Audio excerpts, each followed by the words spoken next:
Comienza la noche bajo la dirección de Claudia Gurisati.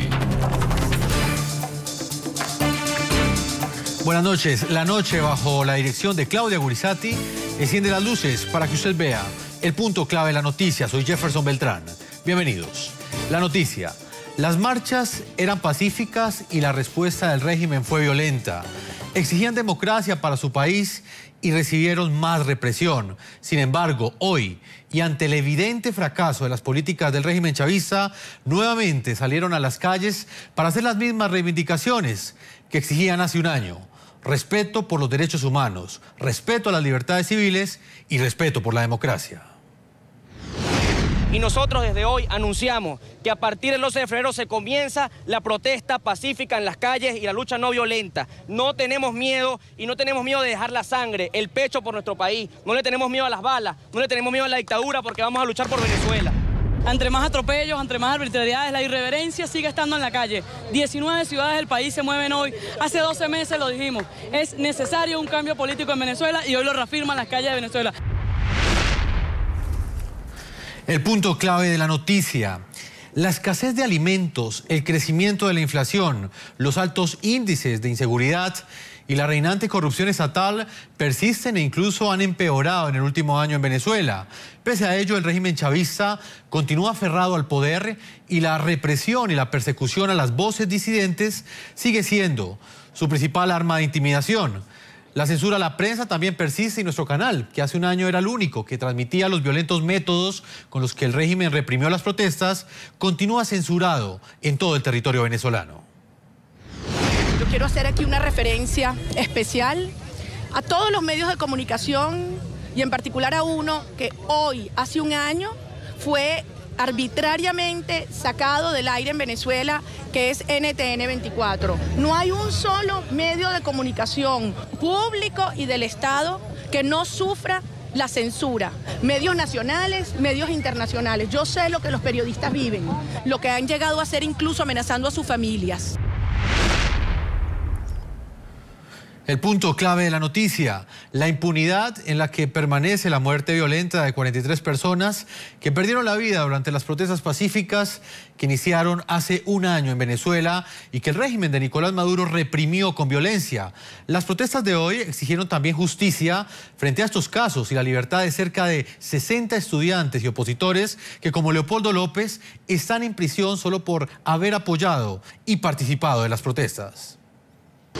Las víctimas de derechos humanos, de violaciones de derechos humanos y sus familiares no han tenido en este tiempo acceso ni a la verdad, ni a justicia, ni a reparación, que son los tres pilares en los que se sustentan los derechos humanos. Y entonces, efectivamente, lo que vemos es que ha habido una casi total impunidad, tanto en los casos de muertes como en los casos de denuncias de torturas, de otros malos tratos que se han producido durante las detenciones o durante el periodo de reclusión. Y muy bien, hoy le preguntamos a nuestros televidentes cuáles creen ustedes que fueron los resultados que dejaron esas manifestaciones de hace un año en Venezuela. ¿Cuál es el balance que hacen ustedes? Yo los invito a que opinen a través de las cuentas de Twitter que aparecen en la parte inferior de nuestra pantalla. A esta hora voy a conectar en Caracas, Venezuela, una de las protagonistas de esa noticia, una de las líderes de oposición más fuertes en Venezuela. Ella es María Corina Machado. Señora María Corina, bienvenida al programa La Noche de NTN 24. Un placer estar con ustedes. Muchas gracias. Bueno, son muchas preguntas. Sabemos que es corto el tiempo que tenemos porque hoy ha sido un día bastante agitado para usted. Estas protestas el día de hoy comenzaron con una advertencia del gobierno, una medida que, según la oposición en Venezuela, es inconstitucional, que tiene que ver con la autorización del uso de la fuerza, de las armas para reprimir las protestas. ¿Tuvo algún eco, logró intimidar esta medida a los protestantes que salieron hoy a las calles en Venezuela? Bueno, desde luego que la resolución del ministro de la Defensa, con fecha 23 de enero, absolutamente inconstitucional, porque contrario a lo que establece el artículo 68, donde expresamente prohíbe el uso de armas de fuego y sustancias tóxicas, en esta resolución autoriza el uso de armas letales a discreción, tiene un efecto en la población venezolana. Y no solamente eso, hoy hemos visto cómo el régimen ordenó cerrar las estaciones de metro, obstaculizar la movilización y el transporte público y una presencia de cuerpos militares y policiales sin precedentes. Lo que está ocurriendo es que definitivamente temen que la voz del pueblo se exprese en la calle, como ya no se puede expresar a través de los medios de comunicación que están totalmente censurados o autocensurados en nuestro país. María Corina, ¿qué sucedió un año después? Hace 12 meses hubo un movimiento sin antecedentes en la historia de Venezuela, un movimiento societal. ¿Qué pasó con esos grupos que salieron a las calles? ¿Se diluyó esta protesta durante este año o qué sucedió con el impacto que tenía esta manifestación? Mira, Venezuela es otra. Era una la Venezuela de enero del 2014 y otra la que vivimos hoy. A principios del año pasado el régimen se presentaba fuerte, cohesionado y la sociedad venezolana se veía débil, incluso desesperanzada. Las protestas cívicas, pacíficas que iniciaron los jóvenes y que acompañamos la sociedad transformaron nuestro país. Por una parte, pusieron en evidencia la cara más cruel e inhumana de un régimen que ha violado y sigue violando de manera sistemática y masiva los derechos humanos, porque en Venezuela se ha asesinado, perseguido, torturado, encarcelado, por orden del régimen y responsabilidad directa del señor Maduro. Pero también este movimiento despertó una enorme fuerza en nuestro país. Hoy está viva, muy consciente de lo que Venezuela vive y enfrentando la crisis institucional, económica y social más seria, más profunda de nuestra historia moderna, nuestra historia contemporánea. Diputada, también hay otro hecho precedente y tiene que ver con el mensaje que estas manifestaciones le enviaron al presidente Nicolás Maduro. Era prácticamente la mitad de una Venezuela que él se había negado a escuchar. ¿Usted cree que en este año que pasó tuvo en cuenta en algo el presidente Nicolás Maduro esa otra Venezuela que protestó en contra de él?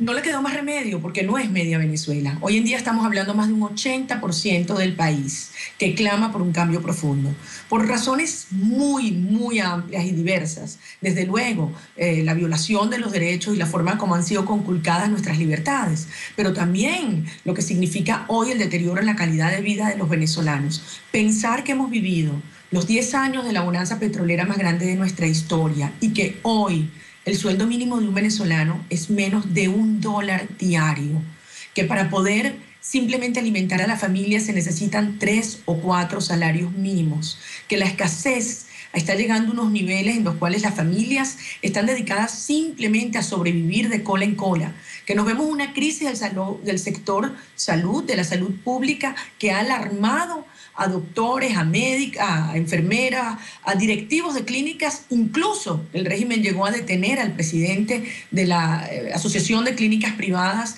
por alertar al respecto. Entonces, todo esto ha generado una profunda indignación en la población que además se exacerba cuando vemos un régimen que hace más evidente su corrupción y sus vínculos con el crimen organizado internacional. Esto lo que está generando es una enorme tensión y una enorme movilización que tiene sus vías, porque desde luego, como usted mencionaba al principio, la intimidación y el uso de la fuerza ha dejado una huella profunda en el corazón, en la conciencia, en la memoria de los venezolanos. Pero los jóvenes hoy salieron a la calle en 19 ciudades del país y le han demostrado a Maduro y a su régimen que no le temen y que continuaremos luchando hasta lograr una transición a la democracia en paz que está muy cerca para nuestro país. Diputada, ustedes también en las últimas horas han lanzado una propuesta que es un acuerdo nacional para la transición. En ese acuerdo, en esa propuesta que ustedes lanzan, aseguran que el régimen de Maduro ya está en su etapa final. Yo quiero preguntarle muy directamente, diputada, ¿ustedes realmente creen que en este momento el régimen de Nicolás Maduro se está derrumbando y este 2015 finalmente va a ser el año de la caída del chavismo en Venezuela? si usted viviera en Venezuela y le hiciera esa pregunta a cualquier ama de casa en una cola, frente a un mercado, frente a una farmacia, frente a la morgue, se convencería de lo que le decimos. Los venezolanos hemos entendido que este régimen lo que persigue es la destrucción y doblegar la sociedad, y hemos reaccionado. No es solo que el rechazo al señor Maduro ya supera ampliamente un 80% de la población. La comunidad internacional finalmente también lo ha entendido. Usted ve que hasta los hermanos Castro en La Habana le han dado la espalda y buscan un salvavidas hacia el norte. Pero en lo interno del oficialismo es muy relevante ver cómo las contradicciones, las confrontaciones, las delaciones, las deserciones aumentan cada día. Esto evidencia que hay un régimen que colapsa y que tenemos los ciudadanos que asumir que reconstruir Venezuela requiere de eso, de un amplio acuerdo nacional para la transición, que nos garantice la reconciliación en la base, la gobernabilidad y la estabilidad, porque realmente Venezuela está en una situación de emergencia, requiere de un plan de emergencia que tiene una agenda político-institucional, una agenda social y una agenda económica para generar confianza y sentar las bases para la reconstrucción de nuestro país. Bueno, yo le sigo diciendo diputada porque usted fue legalmente electa.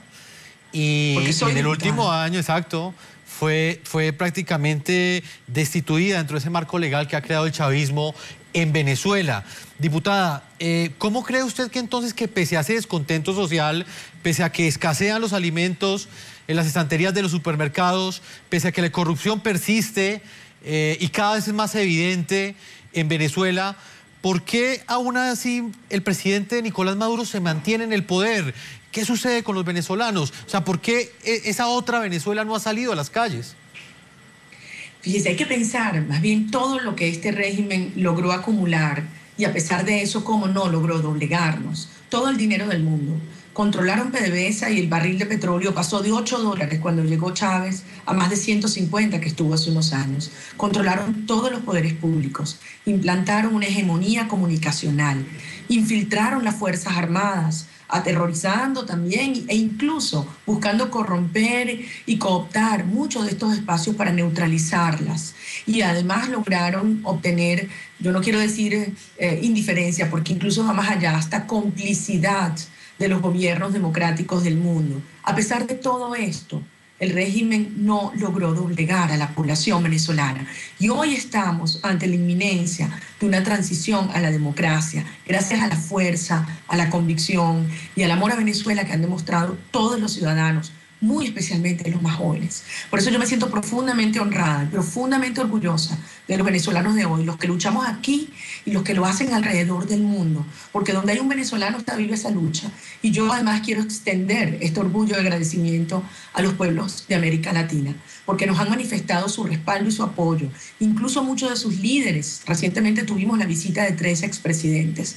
Para nosotros ha sido fundamental, nos llena de espíritu, fortalece nuestro espíritu y nos moraliza saber que ustedes, todos los latinoamericanos, acompañan a Venezuela en esta hora. Es nuestro trabajo y lo haremos los venezolanos. Y ustedes verán cómo pronto Venezuela transitará a la democracia en paz, en el marco de la Constitución. Y veremos un país que resurge de las ruinas y a pesar de tanta destrucción institucional, económica y sobre todo moral, va a salir fortalecida. Nuevamente nos insertaremos en una dinámica productiva con todas las demás naciones del continente. Diputada, para finalizar esa entrevista, estas manifestaciones del 12F que hoy completan pues prácticamente un año, que hoy conmemoran su primer año, tuvieron como respuesta en el régimen de Nicolás Maduro una violación sistemática de los derechos humanos, una represión violenta. ¿Usted cree que esta herramienta que utilizó el régimen, estas violaciones de derechos humanos, terminaron intimidando y desactivando ese movimiento societal que protestó hace un año contra su régimen y que estuvo prácticamente casi a punto de, o que puso mejor a temblar el régimen chavista? Al contrario, y la respuesta la vieron ustedes hoy en las calles de Venezuela. Salieron los jóvenes, salieron las mujeres, salieron los trabajadores. En efecto, la violación de los derechos humanos es cruel. Mientras usted y yo hablamos, hay tuiteros presos, periodistas presos, sindicalistas presos. Está preso un defensor de derechos humanos, Marcelo Crobato, que incluso intentó suicidarse porque está profundamente afectado emocionalmente y la actitud del régimen ha sido absolutamente inhumana. Como lo denunció el propio presidente Pastrana después de haber hablado con familiares de las víctimas, hay un lugar cruel que denominan La Tumba, 15 metros bajo la tierra, en el SEDIN, la policía política, donde hoy hay unos jóvenes venezolanos que están siendo torturados para que involucren a dirigentes políticos como nosotros en sus acusaciones y respaldando las afirmaciones de Maduro y su régimen. Pero no lo han logrado, como no lograron doblegar al pueblo de Venezuela. Confíen en los venezolanos. Yo tengo una enorme confianza en mi país, en nuestro pueblo, y sí, a pesar de la represión más cruel y más brutal, hoy el mundo ha entendido que Nicolás Maduro y su régimen son una dictadura militarista con vínculos con el crimen organizado y el narcotráfico, y que los venezolanos hemos decidido transitar a la democracia en paz, que estamos preparados para llevar adelante un proceso de transición que sea sostenible, que le dé gobernabilidad y que sobre todo represente la inclusión de todo el país en un proyecto común. A eso estamos comprometidos. Ese fue el acuerdo que el día de ayer el alcalde Antonio Ledesma, Leopoldo y yo, y mi persona, y el llamado que hicimos a todos los ciudadanos, a todos los venezolanos. Y ustedes verán cómo, en efecto, esta transición tendrá lugar en el corto plazo en nuestro país.